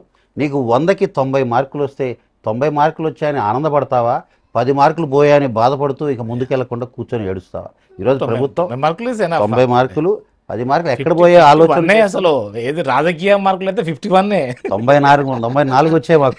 అదే ఒకటి సార్ కృష్ణ. సరే, ఏదేమైనా కానీ మేమన్నది అంటే మీన్స్ ఏది కొంత ఆశపడడం అనేది తగ్గించుకుంటే, ఆత్మగౌరవాన్ని పెంచుకుంటే కొంత బాగుంటుంది అనేది కొడియవచ్చు కాదు సార్. 20 years నుంచి పబ్లిక్ మైండ్ సెట్ని మీరు అన్నట్టుగా ఫ్రీ బీస్ వైపు తీసుకొచ్చారు. తీసుకొచ్చిన తర్వాత ఇప్పుడు ఈరోజు రాష్ట్రం కొద్దిగా గాడిలో పడుతుంది. ఇంకొక 2 yearsలో సరైన ట్రాక్లోకి వస్తుంది. ఇది ఆ టైంకైనా ఏదైతే అన్న హామీల ప్రకారంగా అన్ని ఇవ్వాల్సిందే. అట్ ద సేమ్ టైం అభివృద్ధి సంక్షేమ కార్యక్రమాలు అభివృద్ధి చూపించాల్సిందే. వాటన్నిటితో పాటు ఉద్యోగ అవకాశాలు కల్పన జరగాల్సిందే. అప్పుడే మీరు అన్నట్టుగా ట్రూ డెవలప్మెంట్ నిజంగా ప్రజలు గెలిచినట్టు. ఆ రోజు పామరు నియోజకవర్గంలో విద్యా వైద్యం ఎలా ఉంది, దీని మీద మీరు ఎక్కువ శ్రద్ధ పెట్టేది ఎలా, మీకంటూ ఒక ప్రణాళిక ఏముంది? గత 12 నెలల్లో 6 కోట్ల వ్యయంతో కమ్యూనిటీ హెల్త్ సెంటర్ని for the first of its kind Pamarru కాన్స్టిట్యూన్సీలో ఫస్ట్ టైం దాని పనులు ప్రారంభించాం. శరవేగంగా పనులు సాగుతాయి. Community health centre CHC. అదేవిధంగా హెల్త్కి సంబంధించి నేను వచ్చిన తర్వాత శంకుస్థాపన చేసి పూర్తి కూడా చేయడం జరిగింది. 9 నెలల్లోనే ల్యాబొరేటరీని కట్టాం. ఒక ల్యాబొరేటరీ 50 lakhs వ్యయంతో 2 మండలాల్లో 2 ల్యాబొరేటరీస్, మొవ్వలో, తోటవలూరులో. అంటే పరీక్షలు చేయించుకోవడానికి గుడివాడ, ఉయ్యూరు, మచిలీపట్నం పరిగెత్తకుండా ఆన్ ది స్పాట్ రిజల్ట్స్ వచ్చే విధంగా 1-2 hours అక్కడే వైద్యం చేయించుకునే విధంగా ల్యాబొరేటరీస్ ఇచ్చాం. Health sector. అదేవిధంగా ఇందాక నేను చెప్పాను దళిత హాస్టల్స్ మంచి బాలురు బాలికల కోసం తీసుకోవచ్చు. బస్ స్టాండ్ బ్రహ్మాండంగా డెవలప్ చేసుకోవచ్చు. ఎడ్యుకేషన్ పాయింట్ ఆఫ్ వ్యూలో ఎక్సలెంట్ సర్వేపల్లి రాధాకృష్ణ గారి పేరు పెట్టుకొని ఓకే. మంచి మెటీరియల్, మంచి క్లాత్, బట్టలు, ఉమ్. ఎక్సలెంట్ బ్యాగ్స్, బుక్స్, షూస్ ఇవన్నిటితో పాటు క్వాలిటీ ఎడ్యుకేషన్స్, అదేవిధంగా బుక్స్ తగ్గించే విధానం, ఓకే. టీచర్స్ని అందరిని కూడా క్లబ్ చేస్తూ ప్రతి సబ్జెక్ట్కి ఒక టీచర్ ఉండే విధంగా మోడల్ స్కూల్స్ కాన్సెప్ట్నే లోకేష్ బాబు గారి యొక్క ఆలోచన ప్రకారం తీసుకొచ్చాం. చాలా ఇన్నోవేటివ్గా, క్రియేటివిటీగా లోకేష్ బాబు గారి ఆలోచనకు తగ్గట్టుగా విద్యాశాఖ బ్రహ్మాండంగా ముందుకు ఇక్కడ మిమ్మల్ని సూటిగా అడుగుతున్నాను సార్, అర్థం చేసుకోండి. విద్య, వైద్యం ఈ రెండు ప్రైవేట్లో ఉండాలన్నా గవర్నమెంట్లో ఉండాలన్నా ఎలా అయితే ప్రజలకు మేలు జరుగుతుంది? ఒకటే విధానం ఉండాలి అంటే ఎట్లా? ఇంకెంతకాలం పడుతుంది? మంచి క్వశ్చన్ అడిగారు. విద్యా వైద్యం అనేది ఉచితంగా ఉండాలి. ఒకటే విధానంలో ఉండాలి. విద్యా వైద్యం అనేది ఉచితంగా ఉండాలి. High range, high quality education ఉండాలి. గవర్నమెంట్ దాన్ని సెట్ చేసి దాన్ని ఆ పరిస్థితి తీసుకొచ్చే వ్యవస్థ గవర్నమెంట్స్ అడాప్ట్ చేసుకోవాలి. అడాప్ట్ చేసుకునేదాకా ప్రైవేట్ సెక్టార్ సాయమైనా తీసుకోవాలి, ప్రైవేట్ సెక్టార్కి బాధ్యతలైనా పెట్టాలి. కంప్లీట్ గవర్నమెంట్ గవర్నెన్స్ తీసుకొచ్చేదాకా కూడా కంట్రోల్ 100% కంట్రోల్ వచ్చేదాకా వచ్చి కంప్లీట్ ఫ్రీ ఇంజనీరింగ్ సీట్స్ వరకు కూడా, కేజీ నుంచి పీజీ వరకు కూడా health and education should be free. అందులో మీరేమన్నా ముందు ఉంటారని భావించవచ్చా? మీ ఇక్కంచెల్లో ఏమన్నా మీరు అనుకున్నటువంటి సుపరిపాలనలో తొలి అడుగు ఎలా పడబోతుందో విద్యా వైద్య విధానంలో కూడా ఏమన్నా తొలి అడుగు పడబోతుందని భావించవచ్చా? క్వాలిటీ ఎడ్యుకేషన్ ఇస్తున్నాం సార్. యా. పిల్లలకి రాజకీయాలు, రంగులు, లేకపోతే బ్యాగుల మీద బొమ్మలు దీని నుంచి బయటకు తీసుకొచ్చాం. వాళ్ళు అదే నాడు నేడు కార్యక్రమం పెట్టారు. నాడు నేడు చేసింది వాళ్ళు చేశారు. స్కూల్కి రంగులు, స్కూల్కి దాదాపు రంగులు 600 కోట్లు దాదాపు 3-4 months లోనే ఖర్చు చేశారు. రకరకాలు అంటే ఒక విధంగా వాళ్ళు కూడా ఫౌండేషన్ వేసినట్టే కదా ఇక్కడైతే. ఏమండి మీరు ఒప్పుకోకున్నా కానీ మీరు నిన్న నాతో ఇంగ్లీష్ మీడియం కూడా మీరు నాతో వచ్చుంటే మీ మాట వెనక్కి తీసుకునేవాళ్ళు. అయ్యో రంగులు పూశారు, పనులు చేయకుండా ప్యాచ్ల మీద రంగులు పూశారు. ప్యాచ్లు ఊడి పిల్లల నెత్తుల మీద పడుతున్నాయి. ఎంత దయనీయ పరిస్థితి అంటే అక్కడే కలెక్టర్ గారికి ఫోన్ చేసి యుద్ధ ప్రాతిపదికన ఏం చేయాలో చర్యలు మొదలుపెట్టారు. ఇక్కడే మహమండలం పెద్దపూడి. ఈ రకంగా ఉంది. అంటే కేవలం ఇందాక చెప్పాను కదా, బ్యాగుల మీద పుస్తకాల మీద బొమ్మలు, స్కూల్ మీద రంగులు వేసేస్తే బయట నుంచి ఫోటో తీయడానికి బాగుంటుంది కానీ లోపలికి వెళ్తే ఆ రకంగా చేశారు. ఇక్కడ మనం క్వాలిటీ టీచర్స్, ప్రతి సబ్జెక్ట్కి ఒక టీచర్ ఉండే విధంగా, అదే విధంగా వాళ్ళ మీద నమ్మకం లేదు సార్, టీచర్ల మీద నమ్మకం లేదు అంతే. ఇలా సిస్టంలో మీ అభిప్రాయం చెప్తున్నారు. మనం లేదు, ఇది అందరి అభిప్రాయం, ప్రజల అభిప్రాయం కూడా. ఎందుకంటే వాళ్ళ పిల్లలే ప్రైవేట్కు పోయేసరికి మీ పిల్లలు ఏడు చదువుతున్నారు అంటే కాన్సెప్ట్ ఉంటుందా ఉండదా? అంటే ఒక నమ్మకాన్ని క్రియేట్ చేయాలంటే ఎలా? ఇప్పుడు జెడ్పీ స్కూల్స్ చదివిన పిల్లలు బ్రహ్మాండంగా టాపర్స్గా IIIT సీట్లు కొట్టారు. ఉంటారండి, నో డౌట్. అందులో ఈవెన్ సివిల్స్ వరకు కూడా వచ్చే పిల్లలు ఉన్నారు. అట్ ద సేమ్ టైం మీరు అన్న దాంట్లో ఇప్పుడు లోకేష్ బాబు గారి యొక్క ఆలోచనతో, ఆయన విజన్తో, ఇన్నోవేటివ్ థాట్స్తో, ఆయన ఐడియాలజీతో మోడల్ స్కూల్స్ కాన్సెప్ట్ కానీ, పిల్లల్ని ప్రైవేట్ స్కూల్స్కి ధీటుగా ఇచ్చే ఎడ్యుకేషన్ వ్యవస్థ కానీ ఖచ్చితంగా నూతన అధ్యాయానికి నాంది పలికి. ఏదన్నా చట్టం తేవాలన్నా సార్ ఒకటే విధానం ఉండాలని? ఖచ్చితంగా రాబో కాలంలో, రాబోయే రోజుల్లో ఏదో చట్టం తేనంత వరకు ఇది అవును, ఇది ఏది మా ఒక స్వేచ్ఛ అంటారు ఎవరైనా కానీ. అవును, ఖచ్చితంగా ఆ దిశగా కూడా ఆలోచన చేస్తారు. ఖచ్చితంగా ఏమన్నా ఇక్కడ కూడా ముందడుగు ఉంటుంది అనుకోవచ్చా? తప్పకుండా. ఇప్పుడు శాసనాలు చేసేవాడిని, లేకపోతే వీటన్నిటికి సంబంధించి చట్టాలు చేసే వాళ్ళని, వీటన్నిటిలో నేను కూడా ఒక నీటి బొట్టుని. కానీ ఆలోచన విధంగా సరే దాన్ని తగ్గట్టుగా ఎస్కలేట్ చేసే విధంగా నా అభిప్రాయాన్ని కూడా తెలియజేస్తాను. రైట్. సోషల్ మీడియా ఎక్కువ వాడండి అని గౌరవ ముఖ్యమంత్రి గారు అంటున్నారు. అంటే సోషల్ మీడియా ప్రజలను అంత ఇంపాక్ట్ చేస్తుందని భావించవచ్చా? ఇక్కడ తెలిసిందే చెప్తున్నారు, మీరే చెప్పాలి దానికి సమాధానం. మీ దగ్గర రావాలి. సోషల్ మీడియా సంబంధించి సోషల్ మీడియా వల్లనే అధికారం వచ్చిందని భావించవచ్చు అని నా ప్రశ్న ఇక్కడ. ఇది మంచి ఒక అడుగు కంచి చేరే లోపు అబద్ధం మొత్తం తిరిగేస్తుంది. మరి నువ్వు ఆ మంచి చెప్పుకోలేకపోతే ఎలాగా? మంచి చెప్పుకోవటానికి ఉన్న మాధ్యమాలన్నీ వాడటం తెలియగల పనే కదా. At the same time car కింద మనిషిని తొక్కి చంపి ఆ రకంగా బాధ్యత వహించి అది ఆర్టిఫిషియల్ ఇంటెలిజెన్స్ అని ఇప్పుడు అబద్ధం చెప్పి ప్రజల్ని మభ్యపెట్టే టెక్నాలజీ ఎవరు వాడరు, వాళ్ళకే సాధ్యమైంది. సోషల్ మీడియాగానే వాడాలి, ఆ రకంగానే వాడుతున్నాం. కాదు, అది బాబు గారు మీటింగ్లు పెట్టినప్పుడు ఎంతో మంది చనిపోయారు, మరి దానికి ఏంది ఎవరు రెస్పాన్సిబుల్? అది పార్టీ అండి. పార్టీకి ఏదైనా కానీ దానికి ఏదో మనం ఏదో రంగు వేయవలసిన అవసరం లేదు కదా. సార్, ఏదో అంటే అది ఏ పట్టని కానివ్వండి, ఒక మీటింగ్ పెట్టినప్పుడు ఏదో ఒకటి ప్రాణ నష్టం రకరకాలు ఉంటుంది. దాన్ని కూడా మీరు పాయింట్అవుట్ చేసి మరి అలా అనుకుంటే ఏది ఇంకా మీ మీ మీటింగ్లలోనే ఎక్కువ ఎక్కువ మంది చనిపోయారు. మరి కృష్ణ గారు, so and so media Krishna గారు ఇప్పుడు కారుకి వెళ్తూ పక్కనే ఒక పిల్లవాడు పడిపోతే కారు దిగి ఆ పిల్లాడికి సాయం చేసి ఆసుపత్రికి పంపించారు. ఇది మీలో ఉన్న మంచి గుణాన్ని చూపిస్తుంది. గత మాజీ ముఖ్యమంత్రి గారు కారు కింద తొక్కేసి వెళ్ళిపోయిన సొంత కార్యకర్తని కనీసం బండి ఆపి పలకరించకుండా, ఆసుపత్రికి తరలించకుండా, కార్యకర్తలకు పక్కన నాయకులకు కూడా ఒక మాట చెప్పకుండా, అదంతా జరిగిన 2 రోజుల తర్వాత అది ఆర్టిఫిషియల్ ఇంటెలిజెన్స్ అని చెప్పి దాన్ని మభ్యపెట్టే విధంగా పోలీసు వాళ్ళు కదా డిక్లేర్ చేయవలసింది. తర్వాత ఫైనల్ గా మీడియా వైసీపీ సోషల్ మీడియా ఘోరాతి ఘోరమైన మీడియా ప్రజల్ని మభ్యపెట్టే ఒకటే ఉన్నది, మీకే 4-5 ఉన్నాయి సార్. అలా కాదు, అది చెప్పండి.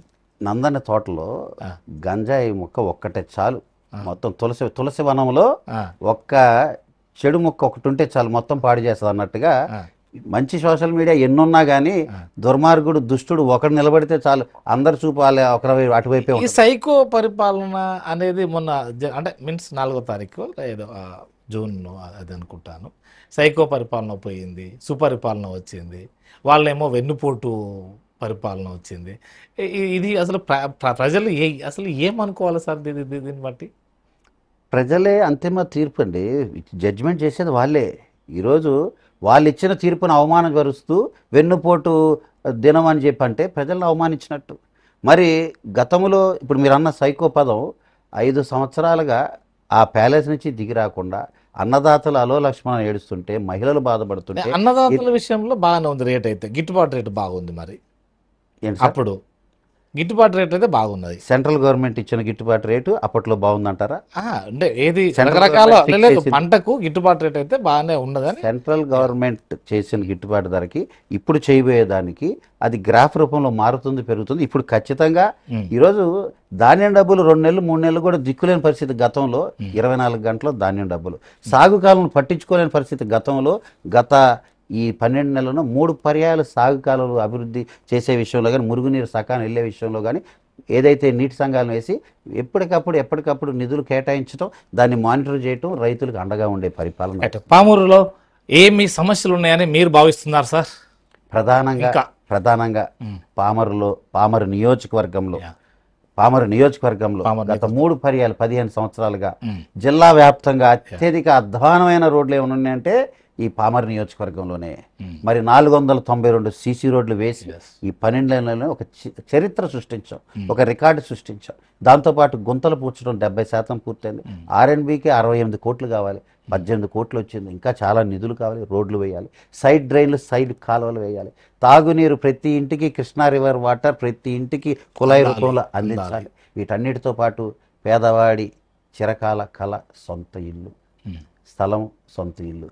అది కళని కలగానే ఉంచి మభ్యపెట్టి ఏదో కాగితాలు చేతిలో పెట్టి చివరికి వాళ్ళని కలగానే ఉంచేశారు గత పాలకులు. వాటిని మరి ఆ కళను సార్థకం చేయడానికి కూటమి ప్రభుత్వం కట్టుబడి ఉందని కూడా తెలియజేస్తున్నాం. వీటన్నిటితో పాటు ఉద్యోగ అవకాశాలు సృష్టి కావాలి. అదేవిధంగా ఏదైతే నియోజకవర్గంలో అభివృద్ధి కార్యక్రమాలు, నియోజకవర్గం సంబంధించి పెట్టుబడులు, అదేవిధంగా ప్రైవేట్ రంగాన్ని కూడా ఇంకా ముందుకు తీసుకొచ్చే విధంగా, P4ని ముందుకు తీసుకొచ్చే విధంగా నియోజకవర్గం. మీకు పల్లె అంటే మీరు పల్లె నీరు కావచ్చు, పల్లె బాట రకరకాలు, అది ఎలక్షన్ ముందు చేశారు, ఇప్పుడు అందులో స్వపరిపాలనలో తొలి అడుగు ఎలా స్పందిస్తున్నారు, మీకు ఎన్ని మార్కులు వేస్తున్నారు? దాంతోపాటు ఇక్కడ ఏదో బెట్టింగ్లు ఉంటాయట, ఏంది అసలు ఏది నన్ను చూస్తాడా, ఎమ్మెల్యే చూడాడా, పోతున్నాడా, పోతలేడా, ఏది ఇట్లాంటి ఏంది అసలు ఇది? ఒకసారి పామర్ ప్రజలకి 3 సంవత్సరాలు నేను ఇన్ఛార్జిగా వచ్చినప్పుడు మొదటి రోజు నుంచే నేను ప్రతి నమస్కారం ఎవరు కనపడినా నమస్కరిస్తా, అద్దం దించి పలకరిస్తా.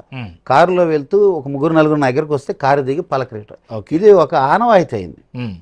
ఇది 3 సంవత్సరాలుగా ఇదే చేస్తున్న ఒక ఆనవాయితీ, ఒక సంస్కృతి అయిపోయింది పామర్లో. మీకు ప్రజలకు కుమార్ రాజా ఎక్కడ వచ్చినా అతని కారు వస్తుందంటే ప్రజలు చూస్తుంటారు, కుమార్ రాజా పలకరిస్తాడు, నమస్కారం చేస్తాడు, ప్రతి నమస్కారం కూడా పబ్లిక్ చేస్తుంటారు. ఇది నడుస్తున్న క్రమంలో ఇప్పుడు ఎమ్మెల్యే అయిన తర్వాత కుమార్ రాజా ఎలా ఉన్నాడంటే ఇంకా ఇంకా రెట్టిపోయాడా మారిపోయాడా? ఇంకా దగ్గర అవటానికి అద్దం దించి అవసరమైతే కారు దిగి పలకరియటం మొదలుపెట్టేసరికి మీరు అన్నట్టుగా మొన్న ఎవరో ఇక్కడ లోకల్గా కుమార్ రాజా నాకెళ్ళి చూస్తాడని ఒకళ్ళు, చూడడని ఒకళ్ళు, చెయ్యి ఊపుతాడని ఒకళ్ళు, చెయ్యి ఊపడని ఒకళ్ళు సరదాగా పందాలు వేసుకోవటం. ఆ పందెంలో వాళ్ళు గెలిచి నేను ఏదైతే వారికి నమస్కారం చేయటం, వారి సంతోషంగా మళ్ళీ నాకు నమస్కారం, ప్రతి నమస్కారం లేదా చేతులు ఊపటం చేసి నెక్స్ట్ రోజు ఉదయం వచ్చి నాకు చెప్పారు, చిన్న సరదా బెట్టింగ్ వేసుకున్నావు, గెలిచామన్నా, గెలిచాము మేము, నువ్వు అలా అప్పుడు ఎలా ఉన్నావు ఇప్పుడు అలాగే ఉన్నావు, మాకు చాలా గర్వంగా సంతోషంగా ఉంది నీతో అసోసియేట్ అన్నట్టుగా వచ్చి సెల్ఫీ ఫోటో తీసుకొని వెళ్ళారు. ఇదే గొప్ప చెప్పుకోవడం మీకు సందర్భం ఒక ఇది వచ్చి మీరు అడుగుతున్నారు, దానికి చెప్తున్నాను. కానీ ప్రజలతో ప్రేమ అభిమానంతో ముడిపడి ఉంది. ఏ సర్వే నేను గెలుస్తాను చెప్పలా. ఆ సర్వేలు మరి అప్పుడున్న మాజీ ఎమ్మెల్యే ధనదాహం, అధికార మదం, విర్రవీగేతనం, అంతుంటదా కార్యకర్తల్ని అంతుంటదా? సామాజిక వర్గం ఏది లో అయినప్పుడు అంత ఉండదు కదా. ఇది జనరల్ కాదు కదా, అది మీరు ఏం సీట్ జనరల్ కాదు కదా. అయితే ఇక్కడ మీరు అన్న పాయింట్కి ఒకటే ఇది అంత ఉంటుందా అని మీరు అంటున్నప్పుడు అది దానికి సంబంధించి మీరు ప్రజలను అడిగితే చెప్తారు. 10 రోజులు ఎన్నికలు అనగా అతని విసిరిన డబ్బు, చూపించిన అధికార మదం, అవి చూసే పబ్లిక్ చీకొట్టారు. 30,000 మెజారిటీతో గెలిచాడండి గతంలో. 30,000 ఓడిపోయాడు. 1,62,000 ఓటర్లు ఓటింగ్ వేసింది. కౌంట్ 1,62,000. 62లో మీకు 60,000 డిఫరెన్స్. 94,000 మంది నాకేసారు ఓటు. దాన్ని బట్టే మీకు అర్థమవుతుంది. అధికార మదంతో విర్రవీగారు, అన్ని డబ్బుతో చేసేయచ్చు అనుకున్నారు. జిల్లాలో ఎవరు ఖర్చు పెట్టినంత ఘోరంగా అధికార మదం చూపించారు. ఇది చూపించారు. అంటే 3 సంవత్సరాల ప్రతిపక్షం కావచ్చు, 1 ఇయర్ మీకు స్వపక్షం కావచ్చు, అంటే మీరు పరిపాలనలో మీకు మీ మనసుకు నొప్పించిన ఘటనలు ఏమైనా ఉన్నాయని భావించవచ్చునా? బాబు జగజ్జీవన్ రామ్ గారి, అదేవిధంగా అంబేద్కర్ గారు ప్రతి సంవత్సరం వారి జయంతి రోజు యువతకి స్ఫూర్తి నింపడానికి యువతనందరినీ కూడా తీసుకెళ్ళి ఒక ర్యాలీగా నియోజకవర్గం ప్రతి విగ్రహానికి దాదాపుగా ప్రయత్నం చేస్తా. ప్రతి విగ్రహం దగ్గరికి వెళ్ళి ఘనంగా నివాళులర్పిస్తాం. 17 గంటలు, 18, 24 గంటలు పడుతుంది సమయం అప్పుడప్పుడు. మరి అంతే కదా. 58 జగజ్జీవన్ రామ్ గారి విగ్రహాలు జయంతి రోజు, అదేవిధంగా అంబేద్కర్ గారి జయంతి రోజు 116 విగ్రహాలు ఈ నియోజకవర్గం. మరి ఇవి తక్కువ విగ్రహాలు 58 ఉన్నాయి కాబట్టి ఇవి 52, 54, 45 వరకు వెళ్ళగలను. అవి అంబేద్కర్ గారి వచ్చేసరికి 80, 90 వరకు వెళ్ళగలిగాను. అర్ధరాత్రి 12 గంటలకు మొదలెట్టాను ఒక సీజన్, 12 సీజన్. అయితే చాలా సంతృప్తి, ఆనందం, ఉత్సాహం, ఉల్లాసం, యువతకి స్ఫూర్తి నింపుతున్నాం. అంబేద్కర్ గారి, బాబు జగజ్జీవన్ రామ్ గారి గౌరవం, ఔన్నత్యాన్ని యువతకి, రేపటి పౌరులకి తెలియజేసేదంటే సంతృప్తి. కానీ 7-8 సంవత్సరాల క్రితం రాజకీయ అరంగేటం చేసి నేను చేస్తున్నానని తను కూడా ఎదురొచ్చి అడుగడుగునా నన్ను ఆటంకం పరుస్తూ పోలీస్ జులుముతో ఆ కార్యక్రమాన్ని ఆపే ప్రయత్నం చేసి కేసులు కట్టే స్థాయికి దిగజారిపోయిన అప్పటి ఎమ్మెల్యే ఆ రోజు చేసిన పనికి చాలా బాధపడ్డా. జాతీయ నేతల జయంతి రోజును కూడా రాజకీయం చేసే ప్రయత్నం చేశారని ఆ రోజు చాలా బాధపడ్డా. రెండోది, ఒక మనిషి రోడ్డు మీద చనిపోయి ఉన్నాడు, యాక్సిడెంట్. భార్య, కుటుంబ సభ్యులు అందరూ కూడా చుట్టూరు ఉండి రోధిస్తున్నారు. అది మీ నియోజకవర్గం, వేరే నియోజకవర్గం వారు. ఎస్, పక్కనే గొడ్లవల్లేరు మండలం నుంచి. మొబలో పనిచేస్తాడు, బైక్ మీద వెళ్తున్నాడు. అటుగా ఒక ట్రాక్టర్ అడ్డొచ్చేసి ఇదేసరికి రోడ్డు మీద చనిపోయి ఉన్నాడు పాపం. అటుగా వెళ్తున్నా నేను, పోలీసు ఇదంతా చూసి, ప్రతిపక్ష నేత అప్పుడు నేను స్పందించాలి, దిగాను, కారు దిగాను, పలకరించాను.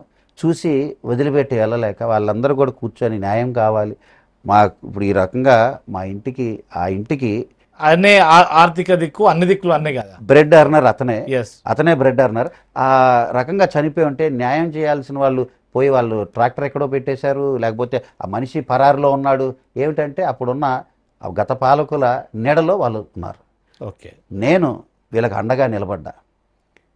లోకల్, నాన్ లోకల్ ఫీలింగ్ తెచ్చారండి నా మీద. నేను అక్కడ మానవత్వం చూసా.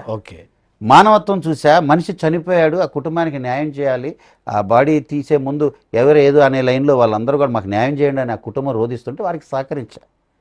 చూసారా, బయట మండలం వాడు వస్తే లోకల్ అని చూడకుండా కుమార్ రాజా అని చెప్పి నాన్ లోకల్ ఫీలింగ్ రెచ్చగొట్టే ప్రయత్నం చేశారు.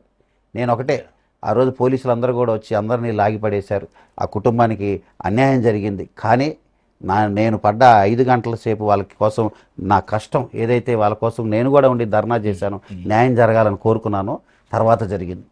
రాజకీయ రంగు పులిమింది ఆ పరిస్థితికి. ఎలా వెళ్ళిందంటే ఆ కుటుంబం కోసం నేను కూర్చున్న తర్వాత పక్క నియోజకవర్గమైన మానవత్వంగా కుమార్ రాజా మనిషి చనిపోతే నిలబడ్డాడు. కానీ అప్పుడున్న వైకాపా పాలకులంతా దుర్మార్గులై ఈ రకంగా రాజకీయం చేశారని ప్రజలు చీకొట్టే తరుణంలో అప్పుడున్న కొడాలి నాని, ఇక్కడున్న గత పాలకుడు మాజీ ఎమ్మెల్యే వీళ్ళంతా కలిసి 18 లక్షలు ఆ కుటుంబానికి న్యాయం చేశారు. ఇది ఆ కుటుంబం అంతా తర్వాత నా దగ్గరకు వచ్చి మీరు పూనుకోబట్టే రాజకీయ రంగు జరిగింది, 15 రోజుల తర్వాత వీళ్ళందరూ కుటుంబానికి ఆ కుటుంబానికి న్యాయం చేశారని. ఈ రకంగా కూడా నేను బాధపడ్డా. మానవత్వం చూపించే ప్రయత్నం నేను చేస్తే రాజకీయ రంగు పూరుస్తున్నారు. జాతీయ నేతల దగ్గర అంతే. ఈ రకంగా ఈ బాధలన్నీ కూడా దిగమింగుకొని ముందుకెళ్ళాం. ప్రజలు నన్ను హక్కును చేర్చుకున్నారు.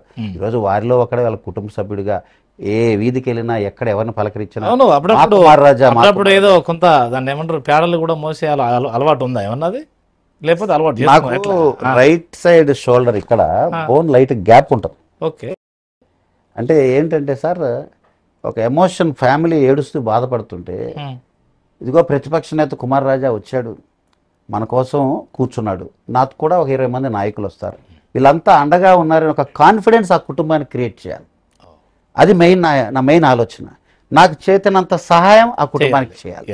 తర్వాత అప్పుడు వెళ్తున్న సందర్భం అంత్యక్రియలు చేసే సమయం అయితే గనక ఆ అంత్యక్రియలో నేను పాల్గొనాలి. అక్కడున్న పరిస్థితి నేను కూడా భుజం పడతా, నేను కూడా భుజం తడుతున్నా, ఆ పిల్లలకి ధైర్యం చెప్తున్నా, ఏదైతే ఆ ఫ్యామిలీకి అండగా ఉంటూ నేను కూడా పాడేలు మోసాను. దాదాపుగా చాలా కుటుంబాలకు అండగా ఉన్నా. తర్వాత మా అమ్మగారు నన్ను చాలా వరకు ఆమె ఒకసారి నేను షర్ట్ ఇప్పుతూ చూసి ఇక్కడంతా వాచ్ చూస్తే ఏంటంటే ఆ రోజు నేను 4 చోట్లకి వెళ్ళి అదే కార్యక్రమం, ఆ రోజు 5గురు చనిపోయారు, 4 చోట్ల ఆ కార్యక్రమంలో నేను పాల్గొన్నా, నిత్యావపేటికలన్నీ మోసాను. మా అమ్మ చాలా బాధపడింది, నాన్న ఏంటి నాన్న నీకు కష్టం ఏంటి, ఎందుకు ఇంత పరిస్థితి అని. నన్ను ఓన్ చేసుకున్నారు. మరి కుమార్ రాజా పామర నియోజకవర్గ ప్రజలందరూ కుటుంబ సభ్యుడిగా ఉన్నా, సో ఓన్ చేసుకున్నారు కాబట్టి ఇది చిన్న చిన్న ఇబ్బందులు తప్పదు అనే విధంగా అలవాటై ఇప్పుడు ఎమ్మెల్యే అయిన తర్వాత కూడా అడపా తడప అవకాశం సందర్భం బట్టి కూడా కుటుంబానికి అండగా నిలబడే ప్రయత్నం చేస్తారు కదా. షెడ్యూల్ అంత కొంత బిజీ షెడ్యూల్ అవుతుంది కదంతా, కానీ ఎక్కడో చోట అవకాశం బట్టి ఖచ్చితంగా ప్లాన్ చేసుకుంటున్నా. అవసరమైతే ఒకవేళ ఆ రోజు అందుకోలేకపోయినా నెక్స్ట్ రోజు వెళ్ళి పరామర్శిస్తా, పెద్ద కర్మ కార్యక్రమాన్ని అందుకుంటా. ఏది కార్యక్రమం తర్వాత నేను పరామర్శించడం, అప్పుడప్పుడు సందర్భం వచ్చిందంగా ఖచ్చితంగా ఇంపార్టెంట్ అయితే వెంటనే వెళ్ళటం కూడా జరుగుతుంది. అన్ని చేసుకుంటాం. ఒక నియోజకవర్గానికి ఎమ్మెల్యే బాస్ అంటారు, ఇది నిజమేనా? ఎమ్మెల్యేకు అన్ని పవర్స్ ఉంటాయా? పవర్స్ అండ్ ఫంక్షన్స్ గురించి ప్రజలకు ఏదైనా చేయవచ్చునా అప్పటికప్పుడే? గత పాలకుడు ఎవరైతే ఇక్కడ ఎమ్మెల్యే, ఇప్పుడు మాజీ ఎమ్మెల్యేగా గతంలో ఉన్న వ్యక్తి, తను నెత్తికో కిరీటం, వెనకో పెద్ద దుప్పటి కట్టుకొని, అదేవిధంగా అధికార మదంతో ఏమి చేయాలంటే అది చేసేయగానే మాక్సిమం ఇంటర్వ్యూ చేసుకుంటా సార్ అతన్ని. ఎందుకంటే మీరు ఈ ఇంటర్వ్యూలో ఒక 4-5 దఫాలు అన్నారు, చూద్దాం వారిది కూడా ఏది తీసుకోగలిగితే. కాంట్రాస్ట్ గా ప్రతి దానికి సమాధానం అడగండి. తర్వాత ఏదన్నా మీకు డిఫరెన్స్ గ్యాప్ కనబడితే మళ్ళీ నాతో క్లారిఫికేషన్ తీసుకోండి. అన్ని అడగాల్సిందే. మళ్ళీ కూడా మీతోనే సరే ఆఫ్టర్ 2 years తర్వాత. ఎందుకంటే ఈ దప్ప మీరు ఈ 1 year పరిపాలనలో నేను ఇది చేశానని మీరు అయితే ఒకటి ప్రకటించారు కదా, 2 years తర్వాత కూడా మీరు మళ్ళీ ప్రకటన చేస్తారు కదా, అప్పుడు వస్తాను. అప్పుడు వచ్చినప్పుడు మళ్ళీ నేను టాలీ చేస్తాను. ఇది నా progress report for the first 12 months, 24 months, 36 అన్నీ ఉంటాయి. దీన్ని అప్గ్రేడ్ అవుతుంటది, అప్డేట్ అవుతుంటది. ఏం చేశాను, ఏమైనా చేయలేకపోతే ఎందుకు చేయలేకపోయాను, ఖచ్చితంగా ఏమి దానికి నా ఆల్టర్నేట్స్ ఏంటి అన్ని కూడా ఖచ్చితంగా అన్ని కూడా రిపోర్ట్ లో పెడతా. రోజు ప్రజలు మీరు ఇప్పుడు అన్నమాట ఏంది, తను కిరీటం పెట్టుకున్నాడు, కంటిన్యూ చేయండి. కిరీటం పెట్టుకొని ఎమ్మెల్యే అంటే ఒక మగ మహారాజు, మగటం లేని మహారాజు, ఏం జరిగితే అది చేసేయొచ్చు, ఒక నియంత, తన ఆలోచనలకి ఏదంటే అది జరిగిపోద్ది అనేది అతని ఆలోచన. నేననేది ఎమ్మెల్యే అంటే నువ్వు ప్రజాసేవకుడివి, నువ్వు చట్ట సభలో ఆ ఫలానా కాన్స్టిట్యున్సీ తరఫున you are just a representative. చట్టాలు చేసే దాంట్లో నియోజకవర్గానికి వచ్చి ప్రజలే సుప్రీం, ప్రజలే అధినేతలుగా, సేవకుడుగా, వాళ్ళ పెద్ద కొడుకుగా, ఇంకా నా మాటలకు వస్తే నియోజకవర్గ పెద్దపాలేరుగా పనిచేయాల్సిందే ఎమ్మెల్యే అనే వ్యక్తి. కానీ ఆ రకంగా లేడు. నేను నా ఎమ్మెల్యే ఎమ్మెల్యే నేనే ఎమ్మెల్యే అంటే ఎలా అనే ఆలోచనలో ఉన్నాడు క్యాండిడేట్ అతను. ఉమ్, మండల నాయకులు, గ్రామ నాయకులు కూడా అధికార వికేంద్రీకరణ చేసే విధంగా అందరికీ అవకాశం ఇస్తే అందరినీ కలుపుకెళ్ళింది నేను. ఉమ్, కార్యకర్తల్ని సొంత నాయకులు, ఇది నేను చెప్పే మాట కాదు, వైకాపా నాయకుల మాటే, ఆ, వాడుకొని వదిలేసే టైప్ అని చెప్పి మాట్లాడింది వాళ్ళు. ఓకే. అది అతని గురించి. ఎంత తక్కువ మాట్లాడితే అంత సంథింగ్ ఎల్స్. ఓకే. సో ఇప్పుడు తక్షణం మీ ముందున్న కార్యక్రమాలు ఏంటి? అంటే మీరు ఈ 4 ఇయర్స్లో ఎలా ఎలా అంటే ఏంది ఇక్కడ అభివృద్ధితో పాటు ఉపాధి ఈ రెండింటిని ఎలా మీరు ఇక్కడ సమన్వయం చేయబోతున్నారు? ఇప్పుడు 13వ నెలలో ఉన్నాం అధికారం వచ్చి. ఆ, రాబోయే రోజులు, రాబోయే నెక్స్ట్ 2-3 మంత్స్లో ఓకే. మళ్ళీ గ్రాంట్స్ వస్తున్నాయి.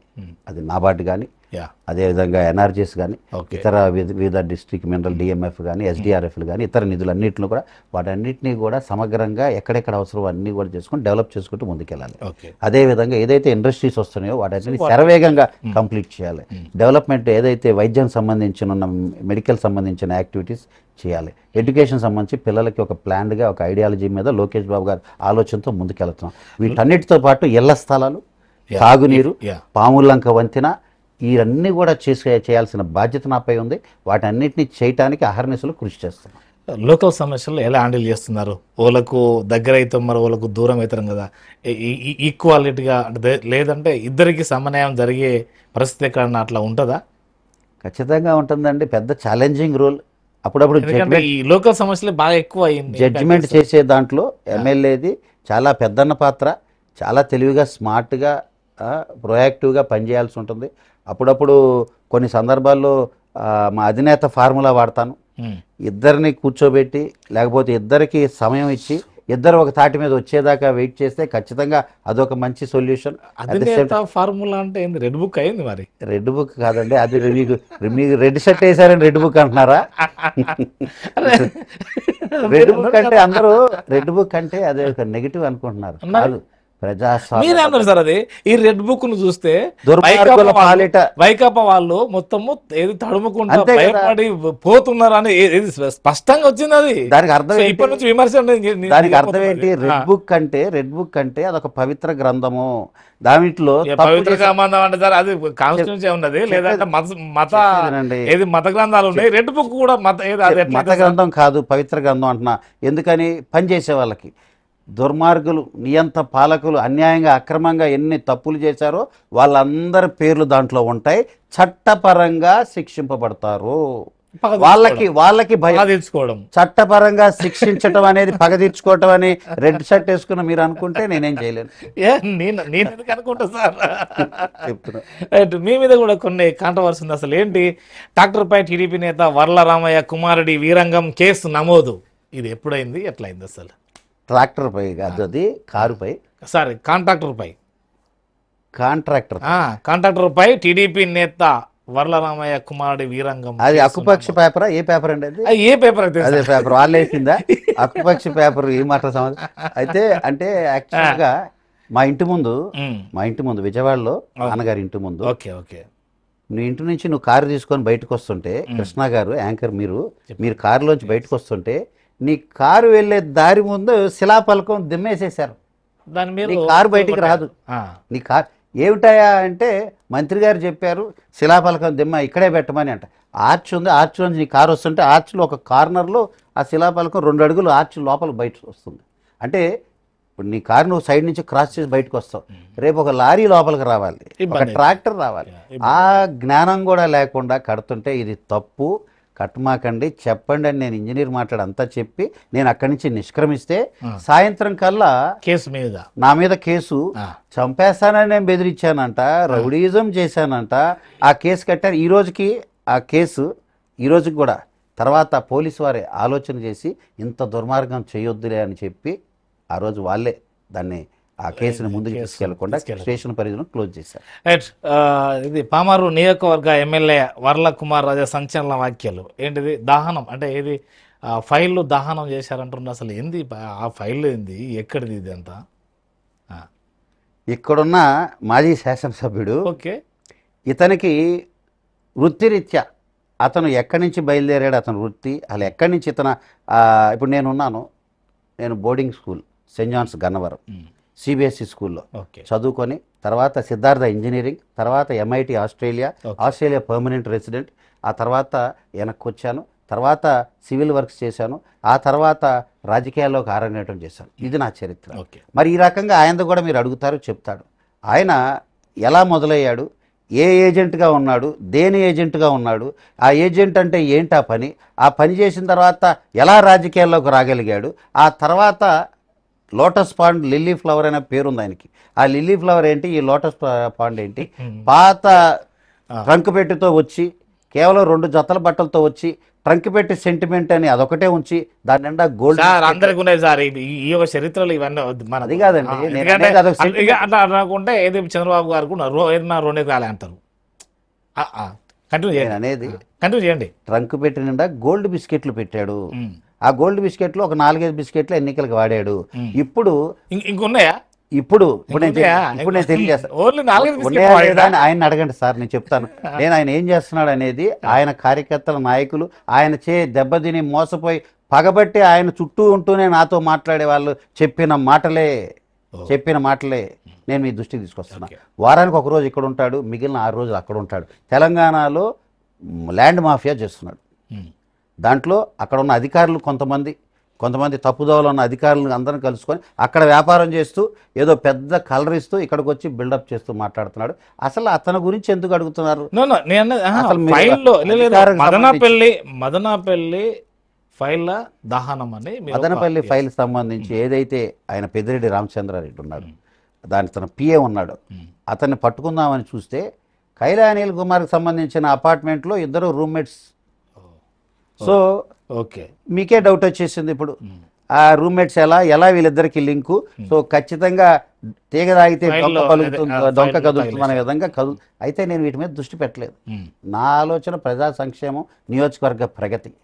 ఈ రకంగా రివెంజ్ ఫార్ములా లేకపోతే ఏమేం చేసుకోవాలా, ఇసకాసులు భూబకాసులుగా ఊర చెరువులు ఏ రకంగా ఊదేసి దుర్మార్గాలు చేశారో, ఇప్పుడు నీతి వాక్యాలు మాట్లాడుతుంటే ప్రజలు ఏ రకంగా చీకొడుతున్నారో, ఇవన్నీ కూడా ప్రజలు రాబోయే రోజుల్లో సమాధానం చెప్తారు. నా దృష్టల్లా ఐఎమ్ ఫోకస్డ్ ఆన్ కంప్లీట్ ఆలోచన ఆన్ డెవలప్మెంట్.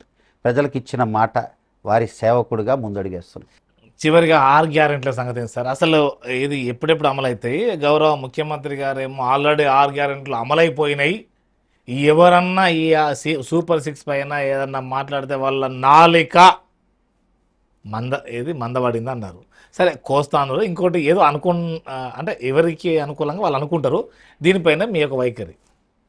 సూపర్ 6 సూపర్గా ఫస్ట్ బాలే పెన్షన్లు 1000 రూపాయలు పెంచి 4000 పెన్షన్ టెన్షన్గా 1వ తారీఖున నిద్రపోతున్నా లేపి చేతిలో పెట్టి ఫస్ట్ బాల్ 6 కొట్టాం. ప్రజలందరూ కూడా ఆ 6 కొట్టడం చూశారు, ఆనందంగా చప్పట్లు కొట్టారు, దాని ఫలాలు అందుకున్నారు. కానీ ఆ కొట్టిన బాల్ కనపడకుండా ఈ విపక్ష నేత ఎవరైతే మాజీ ముఖ్యమంత్రి ఉన్నాడో ఆ సూపర్ 6 బాల్ కనపడకుండా మైండ్ బ్లాక్ అయిపోయింది. కొట్టిన బాల్ కనపడట్లేదు, ప్రజలందరికీ కనపడలేదు. ఎక్కడో ఉండాలి కదా, పోనీ అంటే అంత బాగా కొట్టాం మైండ్ బ్లాక్ అయిందని. అతనికి మైండ్ బ్లాకే, కొట్టిన బాల్ కనపడక సూపర్ 6 అమలు కాలేదు అంటున్నాడు. అమలై అందరూ చప్పట్ల ఆడియన్స్ కొడితే బాల్ కనపడపోయేసరికి అమలు కాలేదు అనుకుంటున్నాడు. రెండో బాల్ చెప్పండి. రెండో బాల్ 3 గ్యాస్ బండ్లు అన్నాం, టెన్షన్ గా గ్యాస్ బండ్లు వస్తున్నాయి. ఇప్పుడు ముఖ్యమంత్రి గారు అవసరమైతే గ్యాస్ బండ్ డబ్బులు ముందే అకౌంట్లో వేస్తామని కూడా అంటున్నారు. రెండో బాల్ 6 కనపడిపోయేసరికి మోగబోయాడు. మూడో బాల్ 6 ఏదైతే చాలా కష్టమైంది, తల్లికి వందనం 10,000 కోట్లు కష్టతరం అయినా కానీ అమలు చేస్తాం. తల్లుల కోసం మొహంలో చిరునవ్వు ఒకటి సార్. అధికారంలోకి వచ్చిన అంటే మీరేంటి సార్, అక్కడ ఏముంచి వెళ్ళాడు? ఆర్థిక వ్యవస్థని కుక్కలు చింపిన విస్తరిగా చేసి 6 నెలలు పట్టింది మా భయ్యాలో కేశవ్ గారికి. అసలు ఏం జరిగింది, అకౌంట్స్ ఎలా ఉన్నాయి, ఎంత ఈరోజు అన్ని కేసులన్నీ వాళ్ళే కదా. లిక్కర్ స్కాము, లేకపోతే ఇంకొక స్కాము, లేకపోతే భూ కబ్జాలు అన్నీ కూడా అధికారులు ఐఏఎస్లు ఐపీఎస్లు జైలుకి పోతుంటే ఏమంటే సార్ అట్లా కదా, ఐఏఎస్లు ఐపీఎస్లు జైలుకి పోతుంటే వచ్చిన వెంటనే బటన్ నొక్కాలా లేకపోతే పథకాలు ఇవ్వాలంటే ఎంత మీకు ఎవరికైనా సాధ్యం అవుతుందా? కష్టం కదా. అందుకని 12 నెలలు పట్టింది. తల్లులందరూ సుభిక్షంగా ఆనందంగా సంతోషంగా ఉన్నారు. మూడో బాల్ 6 కొట్టాం. అదేవిధంగా అన్నదాత సుఖీభవ ఈ నెలలో కేంద్రం రాష్ట్రం కలిసి అన్నదాత సుఖీభావం అందించబోతున్నాం. 4వ బాల్ 6 వీటన్నిటితో పాటు ఆగస్టు 15కి ఉచిత బస్సు ప్రయాణం. ఇక మిగిలింది యువగలం నిధి ప్రణాళికలు సిద్ధం చేయమన్నారు. లబ్ధిదారులు ఎవరు ఐడెంటిఫై చేయమని నిన్న మీటింగ్లో లోకేష్ బాబు గారికి చెప్పడం జరిగింది. త్వరలోనే యువగలం నిధి ద్వారా నిరుద్యోగ భృతి అందుతుంది. చివరగా ఉంది ఆడబిడ్డ నిధి, అది కూడా సరైన సమయంలో వస్తుంది. 1500 వస్తుంది, అన్నీ వస్తాయి. ఇప్పుడు మీరు గమనించాల్సింది వీటన్నిటితో పాటు మరి ఇన్ని చేస్తూ అభివృద్ధి ఎలా చేస్తున్నారంటే అదే చంద్రబాబు గారు. మరి పెట్టుబడులు ఎలా చేస్తున్నారంటే మళ్ళీ చంద్రబాబు గారు. మరి పోలవరం పూర్తి కేంద్రంతో అనుసంధానం ఇన్ని లక్షల కోట్ల పెట్టుబడులు అంటే దట్ ఈస్ చంద్రబాబు గారు. అమరావతి అటకెక్కిన అమరావతిని మళ్ళీ అంకురార్పణ చేసి దాన్ని బ్రహ్మాండంగా కొన్ని వేల కోట్లతో పనులు శరవేగంగా మొదలయ్యాయంటే దట్ ఈస్ చంద్రబాబు గారు.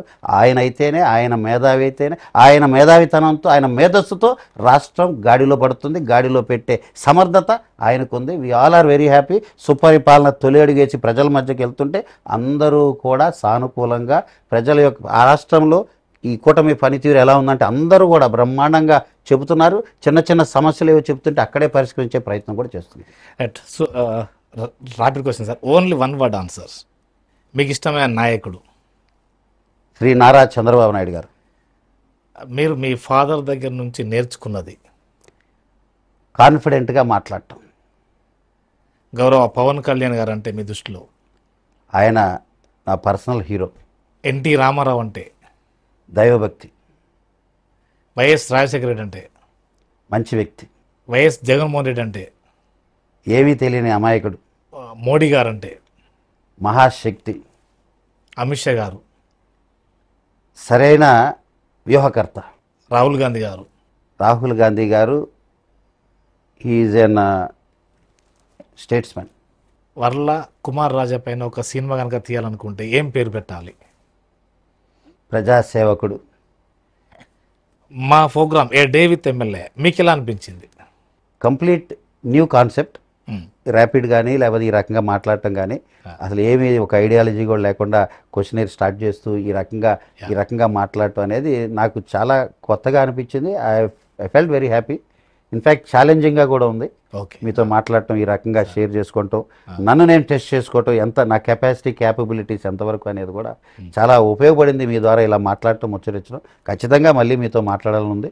ఖచ్చితంగా రానున్న రోజుల్లో I wish all the very best. బాగా చేశారు. మీ మీడియా వాళ్ళందరికీ కూడా బ్రహ్మాండంగా చేశారు. మంచి కెరియర్ కూడా ఉంది కృష్ణ గారు. Thank you sir. All the best. So మరొక ఎమ్మెల్యే గారితో, ఏ డే విత్ ఎమ్మెల్యే గారితో మళ్ళీ ఒకసారి కలుసుకునే ప్రయత్నం చేద్దాం తప్పకుండా. సార్ నమస్కారం. నమస్తే. Thank you.